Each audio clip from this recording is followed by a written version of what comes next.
आणि पावन तो देश किंवा जेथे वैष्णवाचा वास धन्य भूमी पुण्य देश पुण्य भूमी पुण्य देश धन्य भूमी पुण्य देश. कारण महाराज काय सांगतात की मन करारे प्रसन्न आणि सर्व सिद्धीचे साधन, क्योंकि जो फूल खिले हुए होते हैं वो भगवान के चरणों में जाते हैं. म्हणून सर्वांनी फ्रेश कीर्तनात बसायचे. भागवतामध्ये एवढा सुंदर प्रसंग आलाय की हा भारत किती महान आहे, हा महाराष्ट्र किती महान आहे. एकदा लक्ष्मणाने प्रभू रामचंद्रांना रिक्वेस्ट केली आणि ती रिक्वेस्ट आहे इंस्टाग्राम फेसबुकची नाही बरं का. ती रिक्वेस्ट केली की दादा आता रावण वेळाय, आपण जाता जाता जरा लंका पाहून येऊ आणि त्या लंकेतला उपयोग दगडाचा उपयोग जर आपल्या अयोध्येमध्ये करता आला तर करू. त्यावेळेस प्रभू रामचंद्र म्हणतात अरे अतिथी सुवर्ण नवे लंका नवे लोचनती लक्ष्मणा. अरे असेल ती सोन्याची नगरी परंतु माझी अयोध्या मला सोन्यापेक्षाही श्रेष्ठ आहे, जिच्या असण्याचा रामाला देखील अभिमान आहे. असं महाराष्ट्र पवित्र आहे. म्हणून हा देव मिळालाय, हा जीव मिळालाय कशासाठी, फक्त परमार्थ करण्यासाठी. म्हणून 2 तास सर्वांनी हाताने टाळी वाजवायची, हाताने टाळी आणि मुखाने नाम. का जन्म मिळालाय कीर्तन ऐकण्यासाठी. मग तुम्ही म्हणता ताई जन्म मिळालाय पण आम्ही काय करतो, आम्ही प्रपंच करतो, आम्ही नंतर काय करू, परमार्थ करू. आता आम्हाला प्रपंच करून द्या. पण कीर्तन ऐकल्याने काय होतं ताई. त्यावेळेस ज्ञानोबा एक सुंदर दृष्टांत सांगतात. एका ठिकाणी मी कीर्तनात सांगितलं की कीर्तन ऐकल्याने आपण देव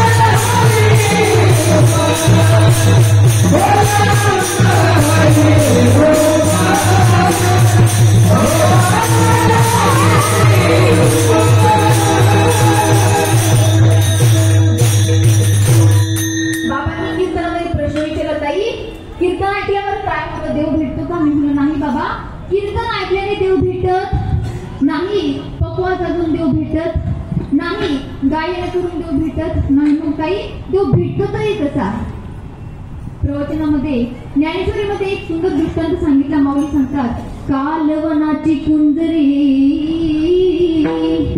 सुतलिया नवल सागरी नोहेची माघारी फरते जवी. आपण म्हणतो की माहिती का कीर्तन ऐकल्यावर देव भेटतो, पण मी सांगेल पहा कीर्तन ऐकल्यावर गायन केल्यावर पकवाज वाजवल्यावर टाळ वाजवल्यावर देव भेटत नाही. मग काही देव भेटतो तरी कसा. पण ऐका जो माणूस कीर्तन ऐकतो तोच देव झाल्याशिवाय राहत नाही. कारण हा कीर्तनाचा रंग आहे मायबाप. हा लागता लागता लागून जातो. रंग लागत लागत लागेगा ब्रह्म जागत जागत जागेगा. म्हणून सर्वांनी 2 तास कीर्तन एकदम ताट बसायचे आणि फ्रेश कीर्तन ऐकायचे. विठ्ठल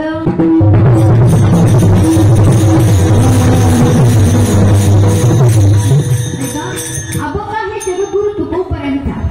या मातीमध्ये अनेक संत मंडळी जन्माला येऊन गेले. मग ज्ञानोबराय असेल, तुकोबराय असेल, गोरोबा काका असेल, संत वामनभाऊ असतील, अनेक संत मंडळी या मातीमध्ये जन्माला येऊन गेले. पण मात्र प्रत्येक संतांचा अधिकार मात्र काही वेगळा वेगळा. ऐका ज्ञानोबरायांनी समाजाला ज्ञानदान करावं. तुकोबरायांनी संसाराचं सोनं करून परमार्थ करावा. प्रत्येक संतांचा अधिकार मात्र वेगवेगळा आहे. बहिणाबाई एका अभंगातून वर्णन करतात. संत कृपा झाली विमान ज्ञान देवी रचला पाया उभारले देवालया नामात किंकार जेने केला हा विचार जनार्दन एकनाथ थांब दिला भागवत. ऐका, ज्ञानोबरांनी समाजाला ज्ञान दान करावं आणि त्याचप्रमाणे एक समाजाचा किंवा एक वारकरी संप्रदायाचा मुखवटा तयार केला. त्या मुखवट्याचे डोळे जर कोण झाले असतील तर माझे माऊली ज्ञानोबा त्या मुखवट्याचे डोळे झाले. काय की समाजाला ज्ञानदान करावं, मुखवटे झाले आणि त्या मुखवट्याचे डोळे जर कोण झाले असतील माझे ज्ञानोबा झाले. त्या मुखवट्याचे वाणी जर कोण झाले असतील तर माझे नामदेव राय त्या मुखवट्याचे वाणी झाले. एवढी वाणी श्रेष्ठ की त्यांच्या कीर्तनामध्ये देवाने नाचावं एवढी श्रेष्ठ वाणी कोणाची? नामदेव महाराजांची. त्यांच्या हाताने देवाने जेवण करावं, अन्न पाषाण करावं एवढी श्रेष्ठ वाणी माझ्या नामदेव रायांची. त्याचप्रमाणे त्या मुखवट्याचे कान जर कोण झाले असतील तर मुखवट्याचे कान माझे संत एकनाथ महाराज झाले. ऐका, जे श्रीमंतही होते, संत होते आणि शांतही होते. ज्यांनी ज्ञानेश्वरीचं शुद्धीकरण करावं, भागवत लिहावं त्याचबरोबर तुमच्या आमच्या सर्वसामान्य माणसाला कळावं म्हणून भारुडाची रचना केली. ते सर्वांना पचावं रुचावं म्हणून भारुडाची रचना केली. ते भारुड असे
एकनाथ महाराज म्हणतात, तुम्हाला जर हे भारूड सुद्धा नाही कळालं तर त्यांनी काय सांगितलं?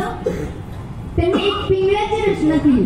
ते काय म्हणतात, तुम्हाला भारूड कधी नाही समजलं की तुमच्या नाही लक्षात आलं तर पिंगळ्याची रचना केली. हे जरी नाही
तर माझे एकनाथ महाराज त्या मुखुटेचे काम झाले. आता राहिला कोणता? अवयव? तुम्ही मला सांगा, आपला चेहरा किती जरी सुंदर असला पण मात्र आपल्याला नाकच नसलं तर आपण चांगले दिसतो का? महाराज सांगतात, काय करावे ते भक्तीच लक्षणे, नाक नाही ते माया गेली. त्याचबरोबर त्या मुकुटाचे नाक जर तोंड झाले असतील तर माझे जगद्गुरु तुकोबऱ्या त्या मुकुटाचे नाक झाले. आता तुम्ही मला सांगा, जगद्गुरु तुकोबऱ्याचा अधिकार नेमकं सांगावा तरी काय काय? एवढा मोठा जगद्गुरु तुकोबऱ्यांचा अधिकार की नाव घेतच तेव्हाच्या अंगाला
लहानपण कशासाठी? परमार्थ करण्यासाठी.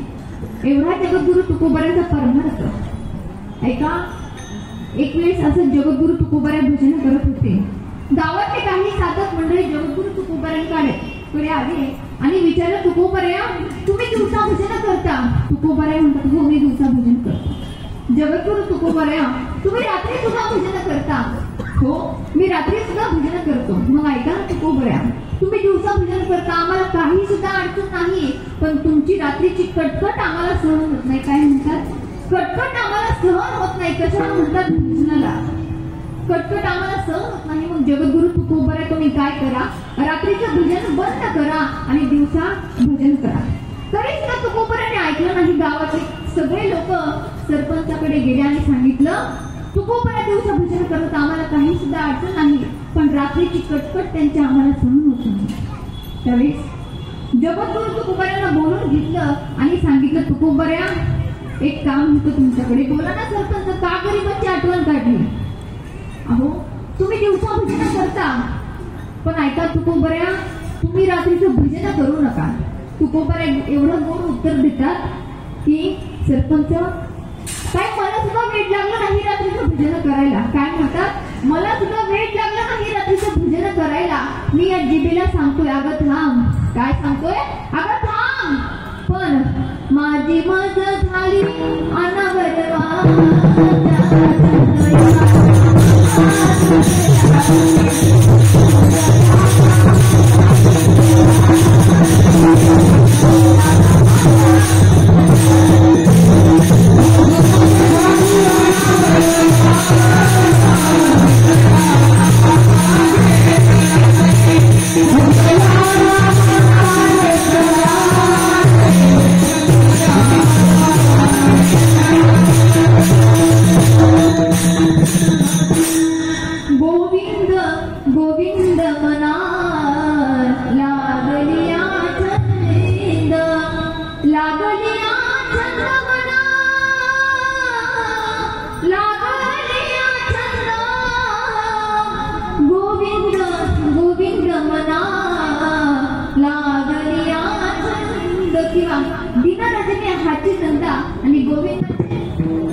तुकोबऱ्याने ऐकलं नाही.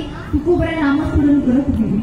दुसऱ्या दिवशी गावातले काही साधक मंडळी आले. तुकोबऱ्यांना विचारलं, तुकोबऱ्या म्हणतात, तुकोबऱ्यांना विचारलं, तुकोबऱ्या तुम्ही म्हणता माझा जन्म सार्थक झाला.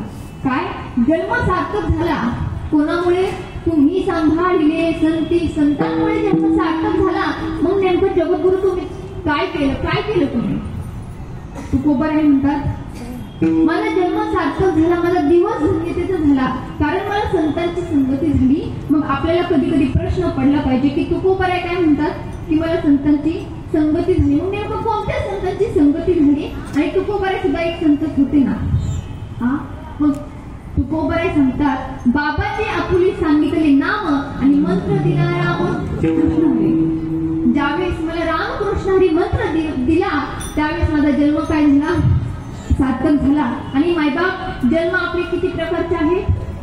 3 प्रकारचे आहेत. एक संतांचा, एक देवाचा आणि एक तुमचा आमचा. पण जन्म सार्थक कोणी केला? तर संतांनी नामस्मरण करून संतांची संगती करून जन्म सार्थक केलाय. मग तुम्ही म्हणता ताई संतांची संगती केल्यावर नेमकं होतं तरी काय? पण ऐका, मी सांगेन तुम्हाला, संतांची संगती कोणाला सुद्धा होत नाही. त्यासाठी काय करावं लागतं? नामस्मरण करावं लागतं. तुम्ही म्हणता ताई तुम्ही आल्यापासून सांगताय की नामस्मरण करा, नामस्मरण करा. पण ताई ऐका ना, आम्ही आता प्रपंच करतोय, आम्ही म्हातारपणी काय करू? परमार्थ करू. पण तुम्ही मला सांगा, आपण आता कीर्तनाला आलो, खाली बसलो, पण आपल्याला माहिती का आपण कीर्तन झाल्यावर उठणार आहोत की नाही? माहिती का आपल्याला? आपण म्हणतो म्हातारपणी परमार्थ करू, पण म्हातारपणीचा परमार्थ असा असतो, नाकामधून गंगा जमुना वाहतात, कानाने ऐकायला नाही. मग तेव्हा आपण काय म्हणणार आहोत? नाही, आपल्याला परमार्थ करायचंय केव्हा? ह्याच वयामध्ये आपल्याला परमार्थ करायचंय.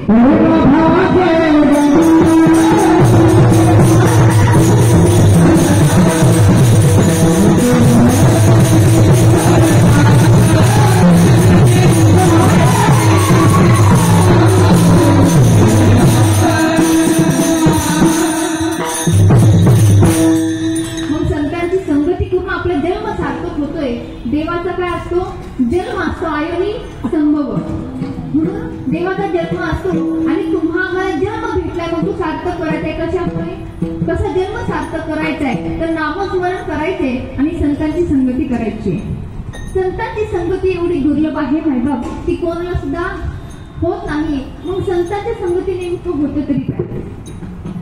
एवढी दुर्लभ संतांची संगती आहे. आणि संतांची संगती झाली तर आपल्या जीवनामध्ये जे काही पाप आहे, ताप आहे, ते सुद्धा नष्ट होतात. कारण संतांच्या संगती आणि मनोमार्ग गती आणि आपल्या संत एकदा आपल्या जीवनामध्ये आले तर आपल्या जीवनाचं सोनं झाल्याशिवाय राहत नाही. मी सांगेल पहा, आपण जर एकदा संतांची संगती केली, नामस्मरण केलं, तर आपला सुद्धा जन्म काय होतोय? सार्थक होतोय. पण त्या अगोदर आपण जीवन जगत असताना नामस्मरण केलं पाहिजे आणि संतांची संगती केली पाहिजे. तुम्ही म्हणता ताई काय होतं संतांची संगती केल्यानंतर? एक दृष्टांत सांगून जाईल. आपले वामनभाऊ महाराज सर्वांना माहित आहे की त्यांनी जीवनामध्ये एवढं नामस्मरण केलं, एवढं नामस्मरण केलं आणि भगवंत रूपीच ते आपल्यामध्ये अवतरले. एक वेळेस असंच एक गृहस्थ त्यांच्याकडे गेला आणि विचारलं की बाबा, मी एवढं शेतामध्ये कष्ट करतोय, एवढं पीक पाणी घालतो, तरी सुद्धा माझ्या शेतामध्ये पिके उगवत नाही. कडवा माहिती तुम्हाला सर्वांना? इकडे कडवा माहिती ना? आमच्या इकडे कडवा म्हणतात, इकडे काय म्हणतात? कडवाच म्हणतात ना. इतकं कष्ट करतोय तरी शेतामध्ये गुरांसाठी, गायांसाठी कडवा येत नाही. तर बाबांना विचारलं, बाबा काय करावं? कोणाला विचारलं? वामनभाऊ महाराजांना विचारलं की बाबा काय करावं? मला तुम्हाला एवढंच सांगायचंय की संतांचा आशीर्वाद किती कामाचा असतो, पण त्या अगोदर आपण नामस्मरण केलं पाहिजे. त्यावेळेस बाबांना विचारलं, बाबा माझ्या शेतामध्ये एवढं कष्ट करून सुद्धा पीक उगवत नाही. त्यावेळेस बाबांनी एकच सांगितलं, एकच शब्द सांगितला की जा, तुझ्या शेतामध्ये पीक नक्की येईल. एवढं सांगितलं. बिचारा गृहस्थ शेतामध्ये गेला आणि बघताच त्याचं पूर्ण शेत भरून गेलं होतं. कशाने? पिकाने, कडकाने सगळं शेत भरून गेलं होतं. दुसऱ्या दिवशी बाबांनी 2 सेवेकरींना पाठवलं. बाबांनी 2 सेवेकरींना पाठवलं आणि सांगितलं, अरे त्या गृहस्थाच्या शेतामधून आपल्या गायांसाठी काय घेऊन ये? कडबा घेऊन ये. त्या गृहस्थाने काय उत्तर द्यावं? काय उत्तर द्यावं? अरे मी कोणाला सुद्धा कडबा देत नाही, तुम्ही जसे आले तसेच वापस जा. असं कोण कोणाला म्हणतंय? बाबांच्या आशीर्वादामुळे त्या शेतामध्ये पीक आलं आणि तो बाबांना काय म्हणतो, मी कडबा देऊ शकत नाही. ते सेवेकरी वापस आले आणि बाबांना सांगतात, बाबा तो गृहस्थ म्हणतोय की मी कडबा देऊ शकत नाही.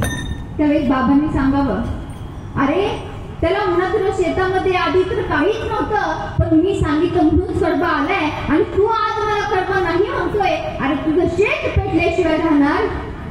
असा आशीर्वाद दिला आणि मायबाप बघता क्षणी त्याचं पूर्ण शेत जळून गेला. मला तुम्हाला एवढंच सांगायचंय की संतांचा आशीर्वाद कधी कमी पडत नाही किंवा कधी खोटा होत नाही. म्हणून जीवन जगत असताना नेहमी संतांची संगती केली पाहिजे. कारण संतच आपल्याला सर्व काही मार्ग दाखवतात. जीवनामध्ये जगायचं कसं हे मार्ग दाखवतात. पण मात्र संतांची संगती करत असताना, नामस्मरण करत असताना कर्म मात्र आपण चांगले केले पाहिजेत. कर्म पण कधी कधी असं होतं ताई, चांगले कर्म करता करता वाईट कर्म घडून जातात. एक दृष्टांत सांगते म्हणजे तुमच्या लक्षात येईल. एक असा सभागृह होता. त्या सभागृहामध्ये एक साधू तपश्चर्या करण्यासाठी बसले होते. बसले आणि अशाच महिला मंडळ दर्शनासाठी आल्या. त्या महिला मंडळाने काय केलं, त्या साधूंच्या हातावरती साखर दिली. तुम्ही मला सांगा, पाप केलं का पुण्य? महिला मंडळ काय केलं? पुण्य केलं. काही वेळाने त्या साखरेला मुंग्या लागल्या आणि त्या मुंग्या त्या साधूंना चावू लागल्या. आणि तिथे अशी छोटी छोटी लेकरं खेळत होती. त्या लेकरांनी काय केलं, ऊस खाल्ला आणि ऊसाच्या चोईट्या त्या साधूंच्या अंगावरती टाकल्या. तुम्ही मला सांगा, पाप केलं का पुण्य? पाप केलं. आणि ज्या साखरेला मुंग्या लागल्या होत्या त्याच मुंग्या काही वेळाने त्या ऊसाच्या चोईट्याकडे आल्या. मग तुम्ही मला सांगा, कोणी पाप केलं कोणी पुण्य केलं?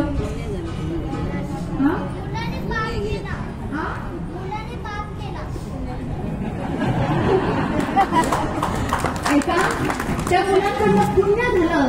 त्या मुंग्या चावू लागल्या होत्या कोणाला? साधूंना. पण त्या मुंग्या कशाकडे आल्या? ऊसाच्या चोईट्याकडे आल्या. मला तुम्हाला सांगायचं एकच, त्या मुलांकडनं पाप होता होता पुण्य झालं आणि त्या महिला मंडळांकडनं काय झालं? पुण्य होता होता पाप झालं. मला इथे एकच सांगायचंय की चांगले कर्म करता करता वाईट कर्म घडून जातात. पण कर्म असे करायचे की आपण गेल्याच्या नंतर आपल्या पाठीमागं आपला दुश्मन सुद्धा रडला पाहिजे. ऐका, आज समाजामध्ये किंवा या विश्वामध्ये ज्यांनी पसायदान घ्यावं त्यांना लोकांनी एवढा त्रास द्यावा. पण मात्र कर्म कसे होते?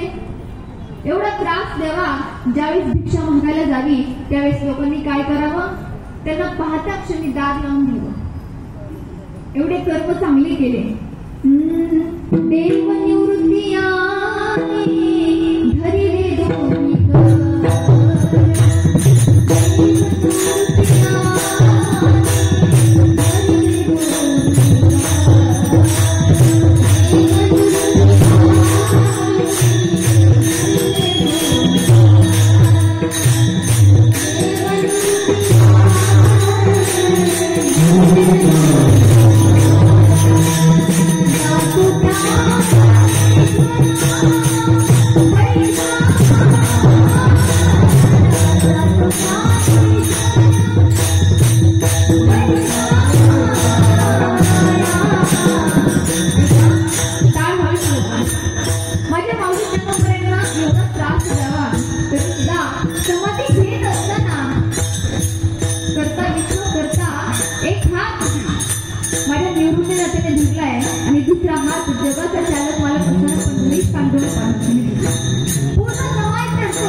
जीवन जगत असताना असं जीवन जगावं की आपण गेल्याच्या नंतर दुसऱ्याच्या डोळ्यामध्ये पाणी आलं पाहिजे आणि आपल्याला वाटतं ना आपण गेल्यानंतरही जिवंत राहावं. तर नेहमी दुसऱ्याच्या दुःखामध्ये दुःख आणि प्रत्येकाच्या सुखामध्ये सुख मानून चला. माझ्या मावशीच्या जाण्यानं पूर्ण समाज रडतोय. त्यावेळेस रुक्मिणीचा एक प्रश्न विचारतात, मला अनेक साधू संत आले, अनेक साधू संत निघून गेले, परंतु कधी कोणाच्या जाण्यानं तुमच्या डोळ्यामध्ये पाणी नाही आणि आज तुम्ही रडताय. त्यावेळेस जगाच्या माणसाने सांगावं, रुक्मिणी अनेक साधू संत होऊन गेले, अनेक साधू संत आले, अनेक साधू संत निघून गेले, परंतु माझ्या ज्ञानोपायाचा संत पुन्हा जन्मात येणार नाही. अहो, एवढ्या लोकांनी त्रास द्यावा तरी एका शब्दाने कोणाचं मन दुखवलं नाही. तुम्ही मला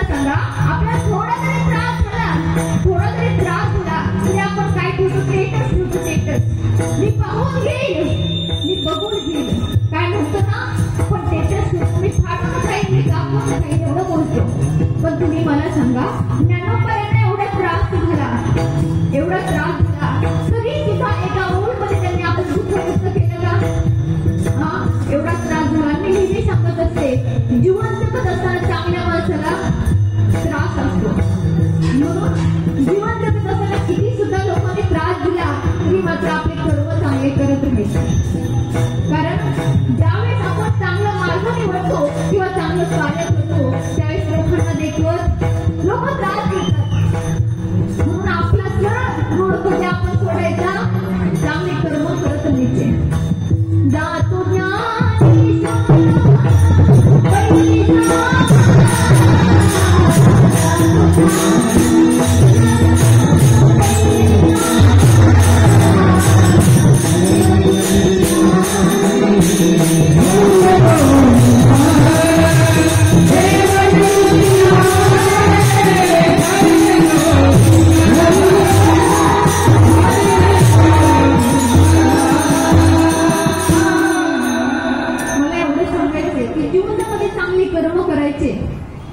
एक उदाहरण सांगते. एका गावामध्ये एक गृहस्थ दररोज कोणाला तरी भांडायचा.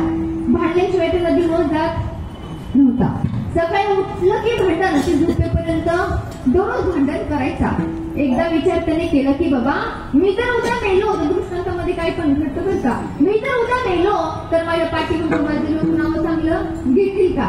काय म्हणला, मी जर उद्या अचानक मेलो तर माझं नाव चांगलं घेणार नाही. बिचारा दुसऱ्या दिवशी मेला. दृष्टांतात काही पण घडतं का, दुसऱ्या दिवशी मेला आणि त्याने चिठ्ठीवर लिहून ठेवलं होतं. काय लिहिलं होतं, मी जर मेलो ना तर मला खांद्यावर न्यायचं नाही. मग न्यायचं कसं, पायाला दावा बांधायचं आणि ओढत स्मशानभूमीमध्ये घेऊन जायचं. गावातले सगळे लोक आले आणि ती चिठ्ठी वाचली. लोक म्हणले बाबा जिवंतपणे सुद्धा त्रास दिलाय आणि मेल्यावर सुद्धा म्हणताय ओढत आता ओढायचं म्हणलं हा सुद्धा एक त्रासच आहे ना. हा सुद्धा एक त्रासच आहे.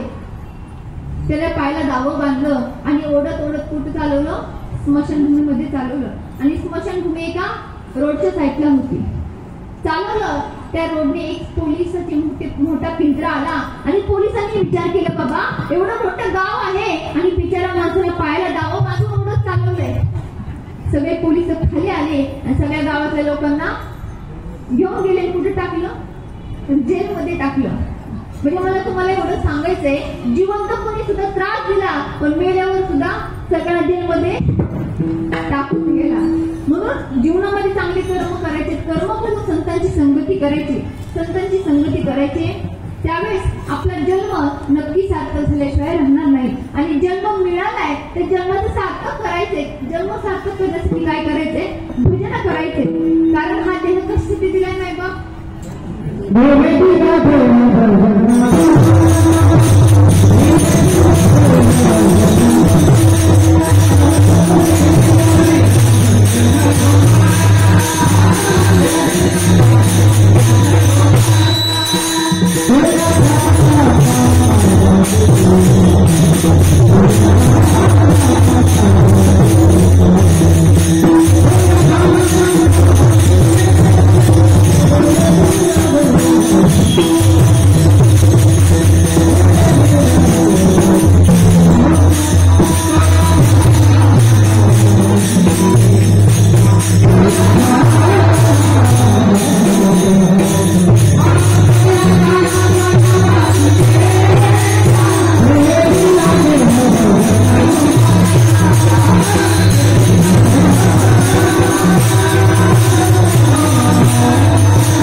देवाला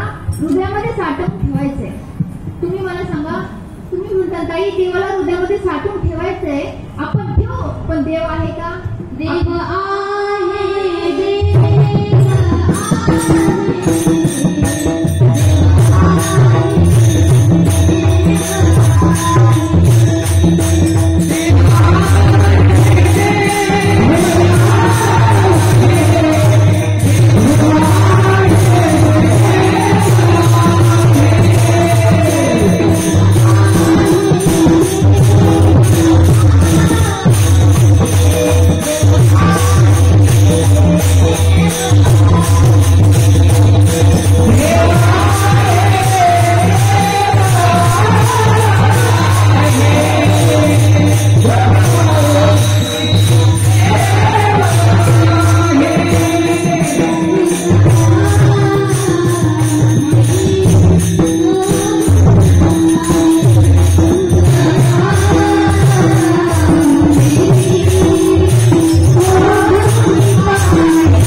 नाचे रंगून संतांच्या मेळ्यात तो तुझ्या माझ्यात भेटल साऱ्यात तो शोध नाही कुठे या पसाऱ्यात तो रोज वृंदावनी फोडी तो घागरी तोच नाता घरी वाहतो तावडी गुंतला ना कधी मंदिरी राहुळी बाप झाला कधी झाला माऊली भाव भोळा जिथे धावला तो तिथे भावना तिथे सांग भावल का बघू गाणून तारंतरंगातला देव भावल बघू गाणून तारंतरंगातला देव भावल देव भावल देव आहे पण त्या अगोदर हृदयामध्ये देवाला साठवायचे पण काय असलं पाहिजे अंतःकरण शुद्ध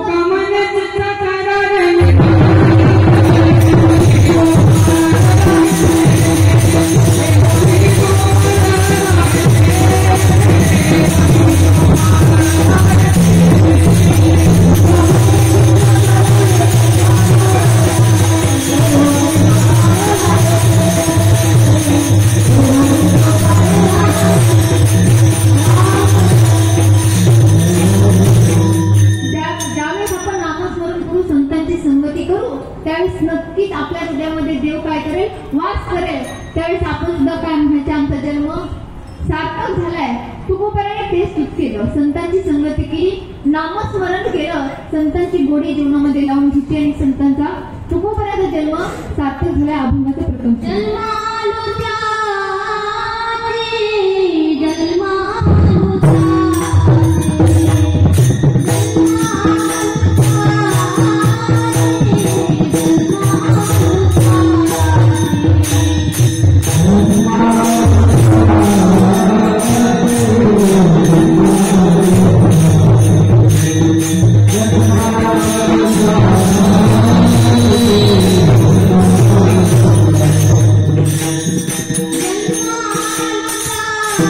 Thank you.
आधी पाहिलं होतं. जन्मालोकाचे आधी फळ झाले साचे, तुम्ही सांभाळले संती, भय निरसली खंती. जगद्गुरु तुकोबाराय म्हणतात मला जन्म मिळालाय आणि त्या जन्माचं मी काय केलंय, सार्थक केलंय. मग आपल्याला सुद्धा जन्म मिळालाय, त्याचं काय करायचंय, सार्थक करायचंय, संधीचं सोनं करायचंय. कारण हा जन्म पुन्हा भेटणार आहे का? अजिबात नाही. तर एका भागवताने दृष्टांत सांगितलंय की बाबा हा जन्माचं सोनं करायचे, संधी करायची, मग जीवनाची किंवा जन्माची संधी कोणी केली? तर एक वेळेस प्रभू रामचंद्र, सीता माता आणि लक्ष्मण असंच एका गंगेच्या पलीकडे चालले होते. चालले असताना एक न्हावडी तिथे होता. प्रभू रामचंद्रांनी विचारलं, अरे आम्हाला एक गंगेच्या पलीकडे सोड. त्यावेळेस तो न्हावडी काय म्हणतो माहिती का? अहो मी तर मागच्या महिन्यात ऐकलं होतं की तुमच्या पायाच्या मातीने काय होतंय, बाई होतीये बाई. मग तुम्ही मला सांगा, माझ्या नावीची जर बाई झाली तर मी उद्या कशावर जगायचे, कशावर जीवन जगायचं? त्यावेळेस तो न्हावडी म्हणतो, ऐका मी तुम्हाला या गंगेच्या पलीकडे सोडतो, तर तुम्ही काय करा, तुमच्या पायाची माती लागली ना, ती माती मी काय करतो आधी धुवून घेतो. तो न्हावडी काय करतो, एक ताट आणतो, तिच्या पत्नीला सांगतो की बाई आपल्याला जीवनाचं सोनं करायचे, आज आमच्या घरी काय आले, संत आले, मग त्या संतांचे आपण काय करायचे, चरण धुवायचे. तर प्रभू रामचंद्रांचे एक चरण घेतलं, ताटामध्ये धुतलं, ते दुसरं खाली ठेवलं, दुसरं घेतलं आणि ताटामध्ये ठेवलं, दोन्ही चरण धुतले. तरी सुद्धा एक पाय खाली ठेवला की दुसरा पाय मातीमध्ये भरायचा, एक ताटात घेतला की दुसरा भरायचा. त्यावेळेस तो न्हावडी म्हणतो, एवढं गोड उत्तर आहे. तो न्हावडी म्हणतो, प्रभू रामचंद्र या ताटामध्ये तुमचे दोन्ही काय पाय बसत नाही, तुम्ही काय करा, एक पाय माझ्या हातावर ठेवा आणि दुसरा पाय माझ्या पत्नीच्या हातावर ठेवा. दोन्ही पाय धुतात आणि दोन्ही पण पाय आपल्या हातावरती घेतात. त्यावेळेस पाय धुतात आणि त्या न्हावीमध्ये प्रभू रामचंद्रांना बसवतात आणि गंगेच्या पलीकडे सोडतात. तर तो न्हावडी असतो ना, तो मोठमोठ्याने हसायला लागतो. का हसतो? त्यावेळेस प्रभू रामचंद्र म्हणतात, अरे तुला झालं तरी काय? त्यावेळेस तो न्हावडी बोलतो की बाबा मी सांगितलं होतं की तुमच्या पायाच्या मातीने बाई तयार होती, पण असं काही नव्हतं. माझ्या मनात एकच इच्छा होती, आज आमच्या घरी संत आले आणि त्या संतांचे काय करायचे, पाय धुवायचे. तर मी खोटं बोलून काय केलं, तुमचे चरण धुतले. मला तुम्हाला सांगायचं एवढंच की जन्म मिळालाय, मग त्या जन्माचं काय करायचंय, सोनं करायचंय आणि संधी करायची. का? संतांची संगती करायची. म्हणून मी मगाशी तुम्हाला सांगितलं की संतांची संगती एवढी दुर्लभ आहे की तुमच्या आमच्याला होत नाही. ऐका, वाल्या पोळ्याला कोणाची संगती झाली, संतांची संगती झाली. वाल्याचा वाल्मिकी झाला आणि त्यांनी काय केलं, रामायण लिहिलं. म्हणून संतांची संगती जीवनामध्ये मात्र झाली पाहिजे. त्याचबरोबर तुकोबांनी सुद्धा तेच केलं. रात्रंदिवस त्यांना दिवस कळत नव्हता, रात्र कळत नव्हती, एवढी संतांची संगती केली आणि संतांच्या संगतीने त्यांचा जन्म काय झाला, सार्थक झाला. त्यावेळी जगद्गुरु तुकोबाराय म्हणतात, तुम्ही सांभाळले सत्य अभंगाचं दुसरं चरण.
Thank you.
आपला वेळ होऊन गेले, बरोबर 10 वाजून गेले ना, सर्वांना झोपा लागली असेल का असं काही